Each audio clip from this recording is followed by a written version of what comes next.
No sé cuántas personas conozcan esta empresa. Es una empresa de Estados Unidos. Fue de los primeros clientes que tuvimos en Estados Unidos. De hecho, cuando ellos iniciaron, nosotros no teníamos partners, no teníamos presencia en Estados Unidos. Teníamos que volar a la gente desde Inglaterra a los Estados Unidos para hacer la implementación. Ellos tienen 40,000 tractomulas. O sea, no es una cantidad menor. Recorren suficiente distancia todos los días para darle 6 veces la vuelta al mundo. Como casi todos nuestros clientes comenzaron en back office, es donde empezaron a automatizar. Obviamente estamos hablando aproximadamente como el 2009, 2010, más o menos fue cuando empezaron a ser cliente nuestro. Pero han llegado ya a un nivel de sofisticación muy avanzado. Por ejemplo, una de las cosas que están haciendo con nuestros robots es optimizando las rutas de entrega. Pero no solo las están optimizando de modo de buscar cuáles son las rutas más eficientes en distancia para llegar a los clientes, sino que están integrando el Weather Channel para que los robots analicen las características meteorológicas, y con base en eso también están calculando las rutas óptimas para evitar situaciones climáticas adversas. Como sabemos, Estados Unidos tiene unos inviernos fuertes. En ciertas zonas de Estados Unidos hay tornados, hay huracanes, hay todo ese tipo de cosas, y el evitarlas de forma automatizada les ha generado unos ahorros bastante importantes.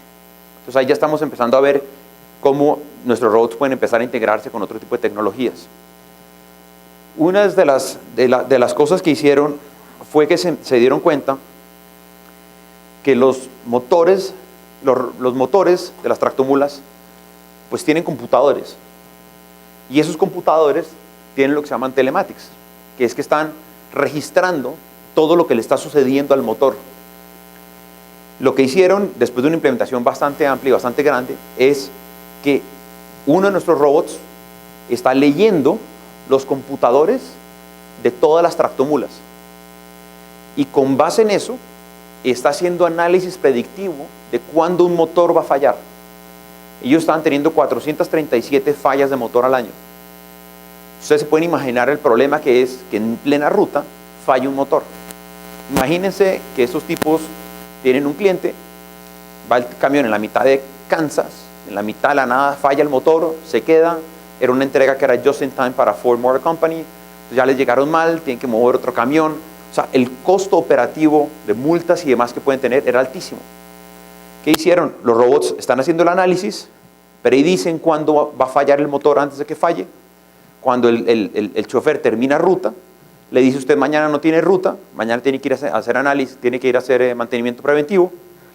El chofer llega al día siguiente, ¿y qué quiere hacer el chofer? Manejar. ¿Por qué? Porque le pagan por milla. Él quiere manejar, pero le sale un letrero que le dice: usted va a ir a mantenimiento, ¿acepta o no acepta? Si acepta, prende el motor. Si no, no prende el motor. Él arranca, pero como el robot sabe cuáles son las rutas de entrega, él sabe si el chofer se está yendo hacia la ruta que es, o si se está yendo hacia a mantenimiento o a ruta. Si se va a ruta, le apaga el motor y lo obliga a que se vaya a hacer mantenimiento. Pasaron de 437 a 0 fallas de motor. En total, han tenido más de $300 millones en ahorros de mantenimiento con este proceso. Esto es una integración, obviamente, que estamos viendo con IoT, con Machine Learning, con muchas cosas. No es el primer proceso con el que arrancó, pero sí es un proceso bastante avanzado que se pudo hacer. Incluso estábamos hablando con un banco en México, que cuando le contamos este caso, nos dijo: pero si estás haciendo análisis, ¿por qué no hacemos lo mismo con los cajeros automáticos?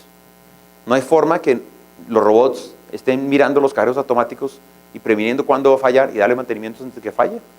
Entonces, la adaptabilidad y la flexibilidad con la que se pueden manejar los procesos es muy interesante. Uno de los casos que me gusta mucho, que no es medible en dinero, es el caso de Pfizer. Como se pueden dar cuenta, no solamente tenemos clientes en el mundo financiero, pero el caso de Pfizer es un caso que me parece muy bonito. Bueno, arrancó el COE, está en finanzas, tiene más de 200 procesos nada más en finanzas, automatizándose. Tiene integrados inteligencia artificial, servicios cognitivos. Si mal no estoy, Pfizer trabaja con Google, ¿no? Trabaja con Google. Pero una de las cosas a las que ya se llegó en la automatización es que uno de los problemas que tiene Pfizer, como todas las farmacéuticas, es que cuando van a sacar una nueva droga o un nuevo fármaco, pues empiezan a hacer pruebas. Y llega un punto en donde esas pruebas son con humanos. En algún punto del proceso, humanos tienen que empezar a probar estas medicinas, pues a ver si funcionan o no funcionan. ¿Qué es lo peor que puede pasar en un clinical trial, que llaman human clinical trial? Es que una persona se muera, o tenga un ataque cardíaco, o un aneurisma, o un caso de estos. Pues lo que están haciendo es con Machine Learning y con inteligencia artificial de Google, se le va alimentando todos los síntomas que las personas que están probando estas medicinas van reportando, y nuestros robots haciendo uso de estas herramientas, que ahorita vamos a ver cómo se integran estas herramientas con Blue Prism, están haciendo análisis predictivos de cuándo van a haber accidentes fatales. Pfizer ha bajado un 85% de los accidentes fatales con los robots y con este proceso. Eso no hay cómo medirlo. En el caso anterior estamos hablando de millones de dólares y están salvando motores y lo que sea. Aquí estamos hablando que nuestros robots están salvando vidas. Eso no hay forma de medirlo con dinero. O sea, me parece que es un caso bastante interesante, bastante único, pero asimismo también se han dado cuenta que muchas veces no sé, hay una medicina que sirve para evitar ataques cardíacos, pero hace que, no sé, crezcan más rápido las uñas. Ese segundo efecto positivo tiene una cantidad de beneficios fiscales para las farmacéuticas. Nuestros robots están haciendo ese tipo de análisis y ya han encontrado más de $3 millones con 2 robots, han encontrado más de $3 millones en ahorros de impuestos en el mismo proceso de los clinical trials. Entonces, la flexibilidad y la adaptabilidad de los robots es muy interesante y muy amplia, ¿no? Uno de los casos más sonados, que de hecho el año pasado, ¿sí recuerdan que les hablé al principio de lo que era Blue Prism World, que es el evento de RPA en Orlando que vamos a tener, todas estas cosas? El año pasado, el Bank of New York Mellon, que es el banco de corresponsalía más grande del mundo, se ganó el premio a la implementación más eficiente del mundo. ¿Qué hizo el banco? El sponsor fue el COO, y de igual forma, aunque exponenciado que el BCI, se dio cuenta que había que hacer las cosas bien hechas desde el principio. Montó un centro de excelencia, montó ROM, creó las capacidades internas, y en un poco más de un año montó 350 robots aproximadamente, lo cual es un récord. O sea, fue impresionante la implementación, por eso ganó el premio. Hoy en día transacciona más de 2.3 trillones de dólares al día con nuestros robots. Para poner eso en perspectiva, es 10 veces la economía del año en Colombia, al día, en nuestros robots. No hay una implementación de otras tecnologías de automatización que estén ni siquiera cerca a la volumetría que tiene u otros de nuestros clientes. Parte del ejemplo de lo que estábamos hablando, que es que entre más eficiente la implementación y más procesos se tiene, más rápido es montar los siguientes procesos. Ellos originalmente les tomaba cerca de 60, 90 días, al principio eran 60 días, 90 días, dependiendo del proceso. Hoy en día en 28 días están montando procesos desde que descubren el proceso de automatizar hasta que lo tienen en producción. ¿Por qué? Porque tienen muy bien montada el ROM y porque están haciendo muy bien las cosas. Dos casos más que me gustaría contarles uno es local, es con el caso de Avianca. El caso de Avianca no es el caso totalmente atípico de cómo se debe montar Blue Prism, porque no hubo tiempo de montar ROMs, no hubo tiempo de montar absolutamente nada. No sé si ustedes recordarán que hubo un pequeño problema que tuvo Avianca con unos pilotos. Pequeño problema que tuvo. De pronto, de la nada, se le empezaron a cancelar vuelos a una volumetría que obviamente nunca nadie había prevenido. ¿Cuál es el problema de hacer esto? Que necesitan empezar a regresar dinero, a hacer refunds, a hacer una cantidad de procesos financieros de regresar dinero y demás a los clientes que no lo tenían pensado y no tenían la gente para hacerlo. Además era algo inesperado. Tenían dos opciones, volviendo un poquito como lo que pensó Barclays en su momento. Empiezo a contratar gente temporal Pero les tengo que comprar computadores, escritorios, entrenarlos. ¿Cuánto tiempo y cuál va a ser el costo de hacer esto para una cosa que era una emergencia y que tenían que solucionar de momento? La forma en que nosotros entramos justamente a Avianca fue así. Montamos 5 robots, se parametrizó súper rápido y nuestros robots procesaron el 60% de los refunds y demás que se requirieron durante ese tiempo y esa crisis que tuvo durante 5 o 6 meses que tuvo Avianca. O sea, claramente no fue lo ideal. Después fue que se empezó a hacer el montaje del ROM y todo ese tipo de cosas, pero es un caso muy chévere aquí en Colombia, que fue algo urgente y que de una u otra forma prácticamente salvó la compañía. Si no les hubiera tomado tanto tiempo hacer el montaje tradicional, que para cuando hubieran reaccionado ya habría sido mucho más caos de lo que fue. Y el último caso que les quiero contar, de hecho estamos sacando en producción un video y demás, estará montado en nuestra página, ya les avisaremos cuando esté listo, es con una empresa de oil and gas.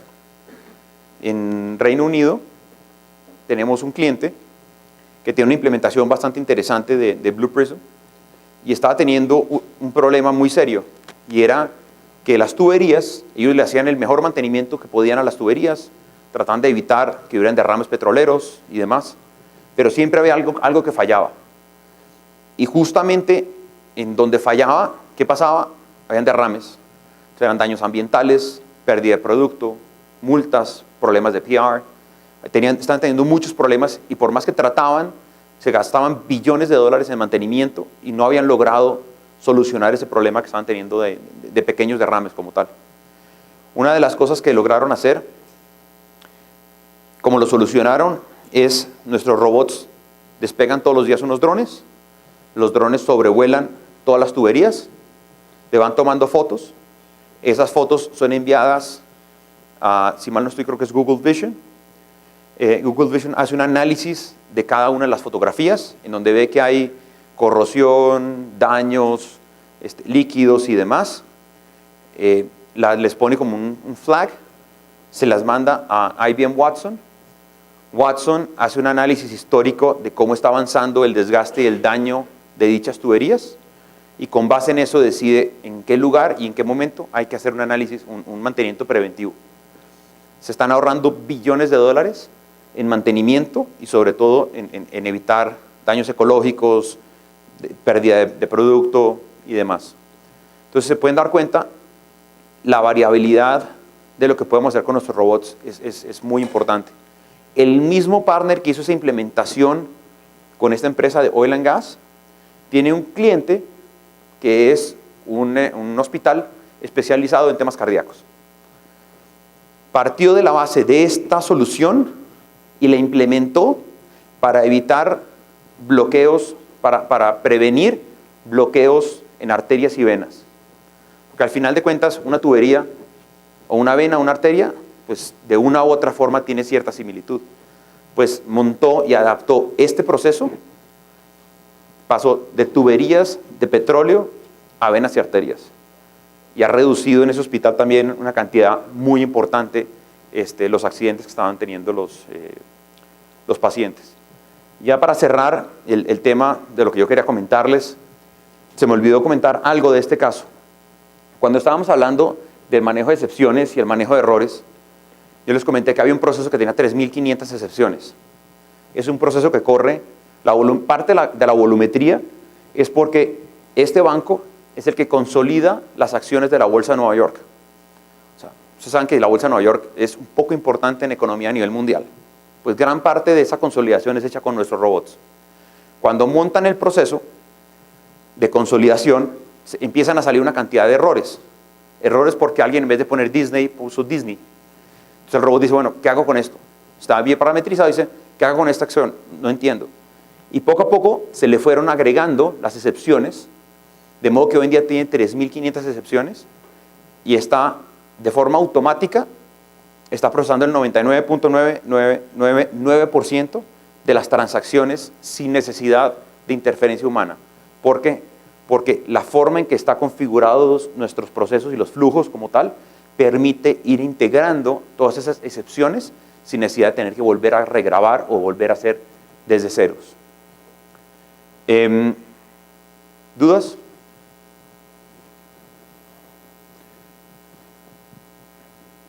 Gracias. Algunos de los ejemplos que nombró, casi todos son de innovar, entonces por eso involucran a inteligencia artificial, Internet de las cosas, todo eso. Pero entonces, por ejemplo, en el caso de Schneider, pareciera un caso de inteligencia artificial, no de RPA. O sea, ahí el RPA, ¿qué pitos toca? Bueno, sí, no, está bien, está perfecto. ¿Qué hace el RPA? El RPA es como, ¿qué le iba a decir? Como el quarterback en fútbol americano, es como el coordinador, el que coordina, el que está leyendo la información del computador del motor, hace un análisis, hace una serie de filtros, con base en la información que le da, lo va filtrando al machine learning, pasa la información, se la regresa, coordina otras partes y va haciendo la coordinación de todas las aplicaciones que se requieren para que esa solución se ejecute. Por ejemplo, en el caso del BCI, hasta el punto en donde estamos contando esa experiencia, todavía no habían tecnologías adicionales siendo implementadas. Era simple y puro RPA. Ya en ese momento estamos viendo, por ejemplo, hay una solución que se llama Identity, que le pone blockchain a las transacciones SWIFT y una serie de cosas. Ya estamos empezando a ver ese tipo de cosas. Pero todos los resultados que hasta ahora ha tenido el BCI ha sido con RPA puro, como tal. ¿Alguien que quisiera de pronto conocer algún caso de éxito o algo de alguna industria en especial? ¿O paso al siguiente tema? ¿Seguros? ¿Conoces algo de seguros? Por ahí está el micrófono.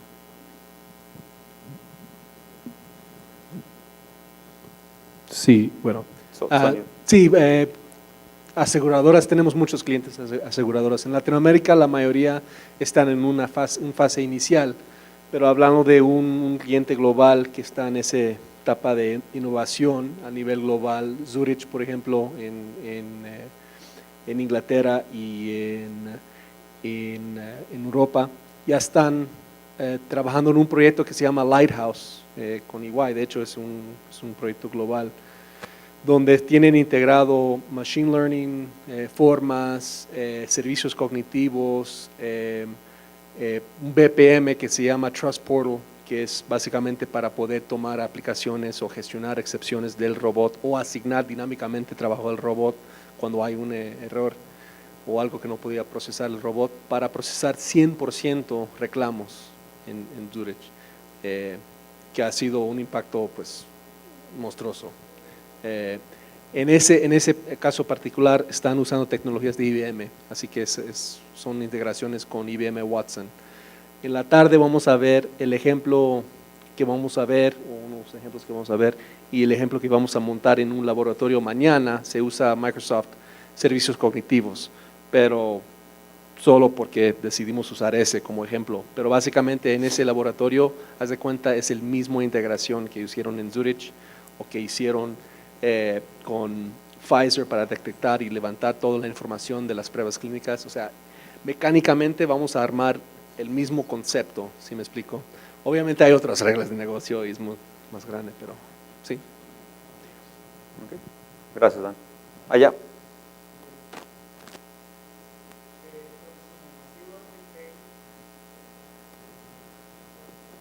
A ver, caso de éxito, de hecho,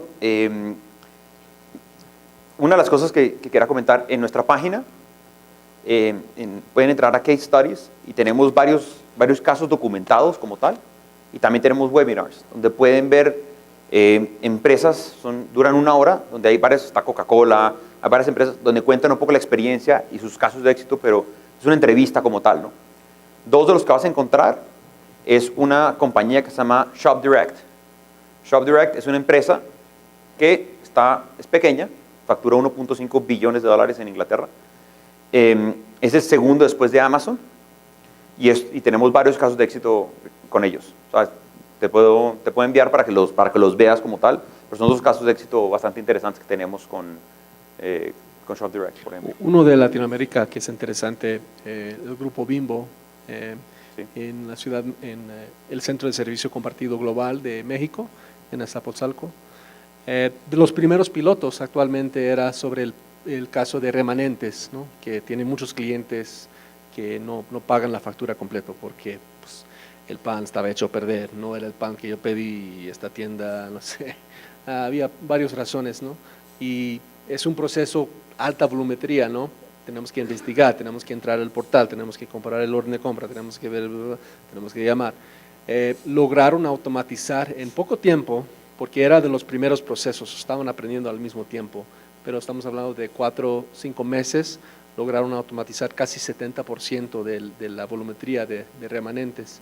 Ellos usan una tecnología que está dentro de nuestro Digital Exchange, que se llama Splunk. No sé si se ha escuchado de Splunk, pero Splunk es otra tecnología que, ¿cómo pondré esa Splunk? Business Intelligence. No es un business, yo no diré Business Intelligence, porque te da, ahora voy a explicar Splunk rápido. Splunk tiene casos como, por ejemplo, uno de los casos que yo vi en un show de Splunk, tenían un estudio de alumnos en la Universidad de Arizona, podían calcular la probabilidad de que él iba a graduar, basado sobre el PIN de su celular, cuánto tiempo pasa en el bar, comparación con la librería, con quién se junta, cuánto tiempo toca él, y muchos otros factores. No es un business intelligence, es anomaly detection, detección de anomalías, ¿no? Bueno, están alimentando la información de este proceso de remanentes, porque un humano procesando remanentes, no me doy cuenta que la mayoría de estos 500,000 excepciones que estoy procesando tenían que ver con cierto producto, cierto pan, cierta región de México, cierta ruta en Oaxaca, bla, bla, bla, tienda en la carretera, no sé cuál. No me doy cuenta porque pues, está súper aburrido este proceso y no estoy capturando esta información. El robot lo captura, lo deposita en Splunk, lo combinan con otros factores como la logística, el mantenimiento de los refrigeradores y lograron, una de las cosas que lograron ver inmediatamente es problemas de refrigeración en los camiones y pudieron hacer una correlación con problemas de refrigeración al final de esta ruta en Veracruz. Este camión está entregando Pan caliente, dañado. Producto dañado, siempre, casi siempre, cosas así, por ejemplo. Pero eso fue un piloto, o sea, obviamente hay muchos beneficios así terceros de robotics, ¿no? ¿Algún otro? Bueno, muchas gracias, Dan. El siguiente tema que quiero comentarles es lo que se llama RDA versus RPA. ¿Alguien conoce la diferencia entre RDA y RPA? Que levante la mano. No les voy a preguntar, nada más quiero saber. No se pregunten, no les voy a traer aquí al stage. Okay. ¿Alguien que no sea partner? Ok. Okay. Sí, el colmo que mis partners no sepan la diferencia. Es muy importante entender que hay 3 tipos de implementación que se puede hacer de RPA. Blue Prism tiene la capacidad de hacer cualquiera de las 3 implementaciones: atendida, asistida y automata. De hecho, aquí en mi Mac yo tengo implementado Blue Prism, lo uso para demos, y tengo toda la implementación está en mi máquina. Y la uso, y la hago para demos y demás y no sé cuánto. Eso es lo que viene a ser una implementación atendida. De hecho, todos los que tenemos nuestros computadores, todos tenemos una implementación atendida. ¿Qué es la implementación atendida? Es la implementación en donde tanto el robot como el humano comparten la misma máquina. Entonces, obviamente, para las demos pues, no necesitamos porque estamos cargando esto por todos lados. Aparentemente, y hay muchas otras empresas que promueven mucho este tipo de implementaciones, promueven mucho altas eficiencias, que hay eficiencias y demás. Y sí las hay. O sea, no les vamos a decir mentiras. Y digo, nosotros lo podemos hacer, yo lo tengo acá. Las eficiencias son bastante pequeñas. O sea, estamos hablando de un 25, 30%. ¿Por qué? Porque una de las limitaciones más importantes es la base de la tecnología, que es que el usuario y el robot están en el mismo computador. Es como si yo fuera básicamente a trabajar en este computador y le digo, Dan, ayúdame a desarrollar este proceso. Bueno, listo, pero los dos compartimos el teclado y el mouse. Va a decir, bueno, pero ¿cuándo trabajo yo? Ya, pues cuando yo no trabaje. Ok, ¿y cuándo no trabajas? no, pues cuando voy a almorzar y cuando tengo que ir al baño y cuando estoy contestando WhatsApp, ahí tú trabajas, mientras tanto no trabajas. O sea, la capacidad de interacción del robot en ese tipo de caso es sumamente limitada.